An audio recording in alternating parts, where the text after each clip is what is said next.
এই মুহূর্তে পাকিস্তানের স্লোগান চলছে, তুমি কে আমি কে, বাংলাদেশ। এই যে একটা স্লোগান, এটা একটা স্থিতি যে দুইটা দেশ একসঙ্গে যুদ্ধ করলেও এখনো সেই পূর্বে ভ্রাতৃত্ব শিকড়টা রয়ে গেছে। এবং একটা অপ্রিয় সত্য কথা বললে আমাদের পছন্দ হবে না, সেই সত্য কথাটা কি শোনেন, আপনাদেরকে বলছি সেই সত্য কথাটা যে ভারতের পারমাণবিক শক্তি আছে। এই ভারতের নাগরিকরা মাঝে মাঝে পারমাণবিক বোমা দিয়ে আমাদেরকে ছবি দিয়ে বলে এগুলো হোলির খেলা দেখানোর জন্য না, মানে তারা আমাদেরকে হুমকি দেয় পারমাণবিক বোমাগুলো দিয়ে।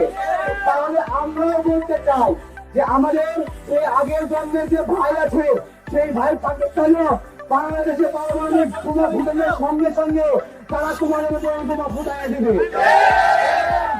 এবং অন্তত এই স্বার্থে দেখেন বিশ্বের মুসলিম দেশগুলোর মধ্যে কিন্তু পারমাণবিক শক্তি ধর দেশ কেমন নাই, শুধুমাত্র কে আছে, পাকিস্তান আছে। এই জায়গা থেকে একটা মুসলিম প্রধান দেশ হিসেবে পাকিস্তানের সঙ্গে এই পারমাণবিক শক্তির খাতিরে পরিবেশকে রাখার প্রয়োজন আছে কিনা? আমি বলছি ওই যে ভয় দেখাই বলে এইগুলো হোলি খেলাই চালানোর জন্য পড়তা না। আমরা বলছি যে তোমরা বাংলাদেশকে বিধ্বস্তিতার জায়গায় নেমে এনেছো, এই জায়গায় তোমরা দুশ্চিন্তা মুক্ত হতো না। ওদিকে চীন আছে, এদিকে নেপাল ভুটান আছে, এইদিকে পাকিস্তান আছে। আমি মনে করি ভারত এইরকম একটা কাল্পিক রাষ্ট্র, তাদেরকে সবাই পছন্দ করে, সবাই কেন পছন্দ করবে? তার মানে কি এদের জাতের সমস্যা আছে। ইন্ডিয়ানরা যে চা খায়, এই চায়ের কাপটা অনেক ছোট, কেন বুঝছেন?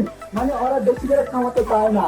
ওরা এইরকমই, ওরা আমাদেরকে নাকি সংস্কৃতি শেখাবে, অথচ 60 কোটি ভারতীয় নাগরিক খোলা আকাশের নিচে পায়খানা করে গাছের পাতা দিয়ে সেই পায়খানার মধ্যে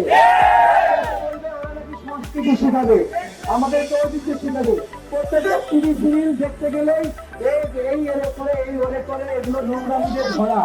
ঠিক আছে, বলেন তো আমাদের দেশের সংস্কৃতি কি? আমরা আমাদের নারীরা পর্দা নসীন, পর্দা যদি কেউ নাও করে তারপরেও সে শালীন পোশাক পরে। আমাদের পুরুষেরা তারাও এটা দেখেন, বাংলাদেশে প্রতিদিন কি ধর্ষণের খবর পাবেন? কিন্তু ইন্ডিয়ায় 2 দিন আগেই ধর্ষণ, একজন ডক্টরকে ধর্ষণ করা হলো।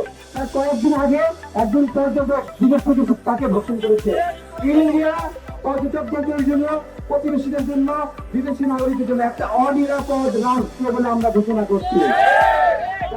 1 মিনিটের ঘোষণে আমাদের ওই পাশ থেকে